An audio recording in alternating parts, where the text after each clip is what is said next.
Only 2 of the film's featured players are still with us. Everyone else, the Bond who wore the tuxedo, the smuggler who became his ally, the Countess who loved him for a single scene, the villain behind the octagonal glasses, has since exited the stage. Several of them, under circumstances far darker than anything scripted for the screen.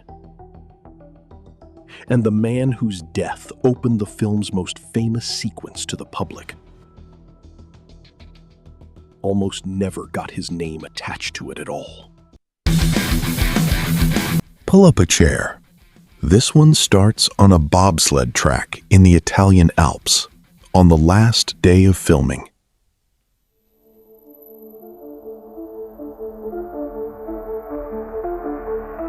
On screen, the bobsled chase through Cortina d'Ampezzo is pure spectacle. Roger Moore's Bond skiing behind a sled, dodging a motorcycle assassin. The whole sequence engineered to look effortless. Behind that effortlessness was a 23-year-old stunt driver named Paolo Rigon, one of the men actually steering the sleds down the historic Olympic run at racing speed. No safety net beyond skill and nerve.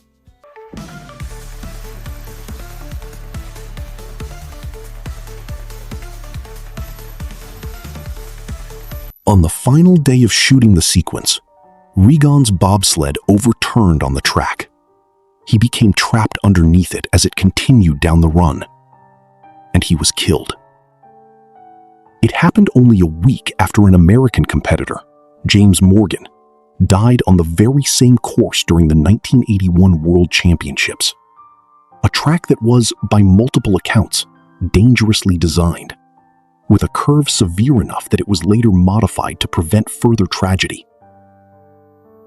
Rigon's death is widely regarded as the first fatality to occur on the set of a Bond film. And yet, strangely, it went almost unmentioned for years.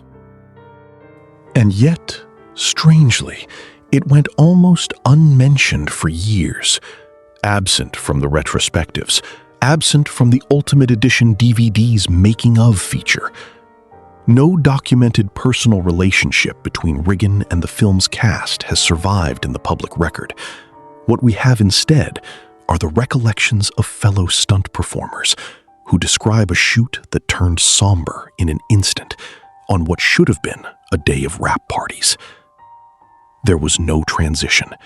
There was no next film, no next stunt. Paolo Rigon died on 17 February 1981 in Cortina d'Ampezzo, the same mountain resort that had made him, for a few frozen seconds of footage, immortal. The most thrilling 4 minutes in the Bond canon, and the coldest truth of all. Someone did that for real, and didn't get to see the movie. On screen, he was the imperturbable Englishman, arching an eyebrow at gunpoint, a martini never far from reach. Off-screen, Moore's ease had been paid for the hard way.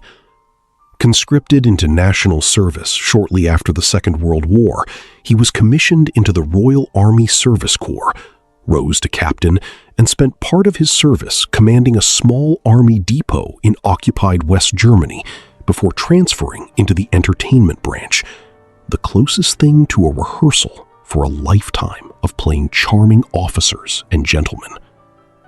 The polish very nearly didn't happen. Moore washed out at MGM in the 1950s so thoroughly that he joked, "At MGM, RGM was NBG. No bloody good." He spent years modeling knitwear and toothpaste and print ads before television gave him a foothold. And behind the tuxedo in later years sat a man quietly fighting type 2 diabetes and repeated treatments for skin cancer, details he mostly kept out of the press until his memoirs. Moore hung up the Walther PPK after A View to a Kill in 1985, at 58, reasoning, in his own words, that he'd better get out while the going was good. He didn't vanish, he simply redirected the fame. As a UNICEF Goodwill Ambassador from 1991 onward, he devoted much of his remaining public life to child welfare causes, work that eventually earned him a knighthood in 2003 for services to charity rather than for cinema at all. Roger Moore died of cancer on 23 May 2017 in Switzerland at 89. Pinewood Studios later opened a Roger Moore stage in his honor, with his family and Bond producers Michael G. Wilson and Barbara Broccoli in attendance. The most famous eyebrow in cinema belonged to a former Army captain who spent his last decades quietly working to protect children most of the world would never see him help.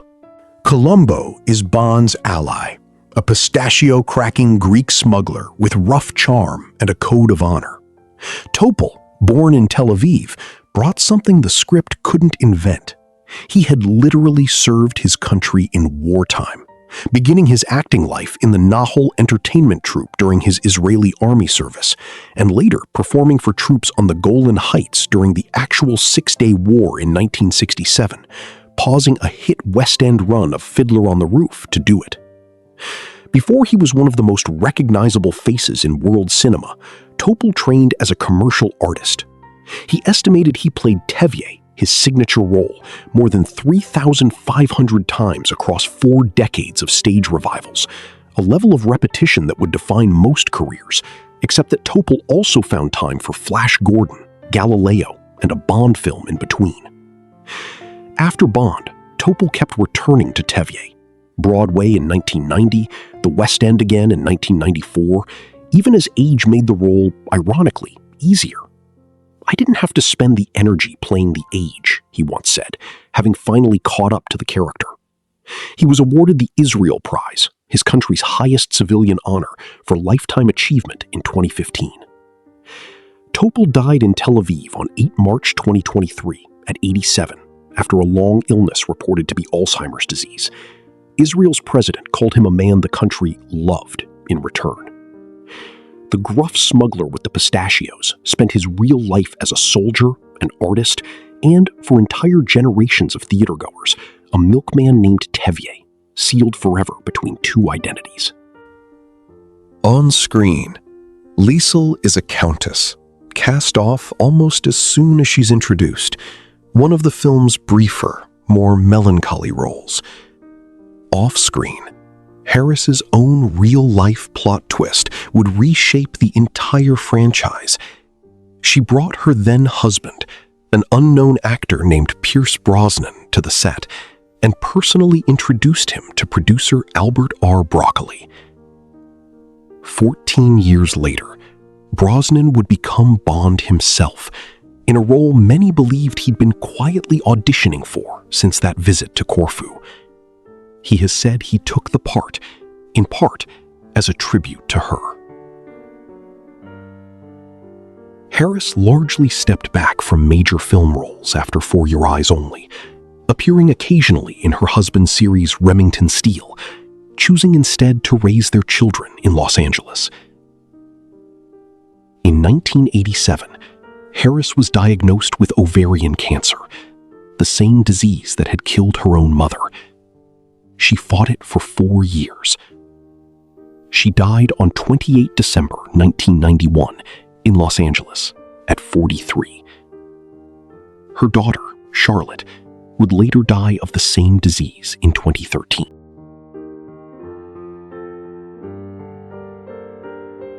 The Countess, who lasted barely 20 minutes of screen time, quietly changed the entire future of the franchise by introducing her husband to the man who would one day cast him as 007. Bennett plays BB Doll's stern, Soviet-trained skating coach with a controlled, faintly severe elegance. That same controlled surface concealed a much harder private life. Bennett had been the fourth wife of playwright John Osborne, in a marriage her biographers describe as brutalizing. The couple divorced acrimoniously in 1978. Long before that marriage, in the late 1940s and early 1950s, Bennett had a quieter, happier chapter, a years-long relationship with the much older actor Sir Godfrey Tier, which she later called, in her own memoir, the happiest time of her life. For Your Eyes Only came relatively late in a long, accomplished stage and screen career that included Chekhov, Shakespeare, and originating roles written for her by Osborne himself. Her final film performance came in 1990's The Sheltering Sky. Jill Bennett died by suicide on 4 October 1990 at 63, after years of depression that friends and biographers connected to the corrosive end of her marriage. 2 years later, her ashes were scattered on the Thames alongside those of her close friend, actress Rachel Roberts, who had died the same way a decade earlier. The stern coach who trained a champion on screen spent her real life absorbing blows from a marriage that never let her go, even after it ended. Locke doesn't speak a single line in the entire film.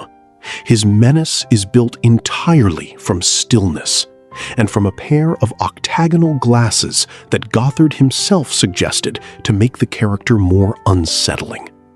It worked. He remains one of the more quietly disturbing henchmen in the series. Before Villainy, Gothard nearly became a leading man of a different sort, playing the doomed poet lead in his 1967 debut Herostratus, and later working with directors like Ken Russell and Richard Lester. Colleagues remembered him as intensely committed, once performing a dangerous unassisted cliff-climbing stunt because, in a producer's words, he agreed to do it without a double. He was that driven. Roles thinned as the 1980s went on. Gothard picked up steady but unglamorous work in British television, a stint on Minder, a turn as suspect George Lusk in the TV movie Jack the Ripper, while privately being treated for depression. Michael Gothard died by suicide at his home in Hampstead, London on 2 December 1992 at 53. He was unmarried and had been under treatment for depression at the time of his death. The wordless assassin who barely blinked on screen was, off it, a man who had thrown himself into every role, without a double, until finally, there was no one left to catch him. Which of these 3 lives surprised you most? The Countess, the coach, or the henchman? I'd like to know. Moneypenny's flirtation with Bond across 14 films was the franchise's longest-running joke and its quiet, emotional anchor. Maxwell herself had a wartime history that predates the character by 2 decades. Born Lois Hooker in Kitchener, Ontario, she left home at 15 to join the Canadian Army's Entertainment Corps during the Second World War, touring Europe performing for troops before she'd even reached adulthood. She trained at RADA alongside a young Roger Moore, becoming lifelong friends with her future on-screen boss decades before either of them had heard of James Bond. By For Your Eyes Only, she and Moore were the last 2 people left from the very first Bond film, Dr. No. Everyone else from that 1962 production had already moved on or passed away.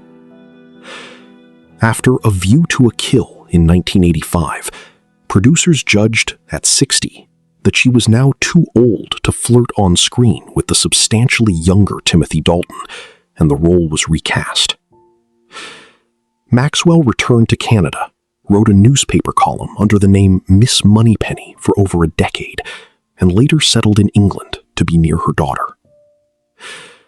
Lois Maxwell died of cancer on 29 September 2007 in a hospital in Fremantle, Australia, near her son's home, at 80.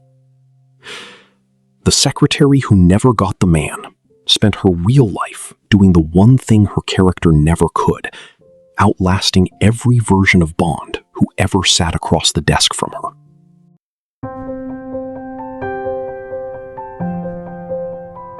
Carol Bouquet, Melina Havelock, went on to build a substantial career in French cinema, including a long collaboration with director Louis Buñuel, and has largely stepped away from the Anglophone spotlight that Bond briefly gave her. Julian Glover, Christados, a former candidate to play Bond himself before producers judged the timing wrong, has had one of the longest character acting careers in British film and television, including roles decades later in productions as varied as Game of Thrones and Indiana Jones and the Last Crusade. Lynn-Holly Johnson, BB Doll, a real competitive figure skater before she was an actress, largely retreated from major film roles after the 1980s. There's a strange symmetry to this film's legacy. Its most breathtaking sequence, the bobsled chase down an Olympic track in the Dolomites, cost a young man his life on the very last day it was needed. And the story of that loss disappeared into silence for decades, the way avalanches bury things quietly. Around that mountain, an ensemble cast lived out their own quieter dramas. A countess who unknowingly cast the next Bond, a coach undone by a marriage that outlived its divorce, a silent villain who couldn't outrun his own depression, a secretary who wrote about it all under her character's name for a decade after the cameras stopped rolling. Cortina d'Ampezzo's bobsled track was eventually torn down and rebuilt at a cost of over 100 million euros, ready to host the world's best sliders again for the 2026 Winter Olympics. New ice over old ground, the way it always goes. Roger Moore rests in Monaco. Cassandra Harris and her daughter share the same disease, and in a sense, the same fate.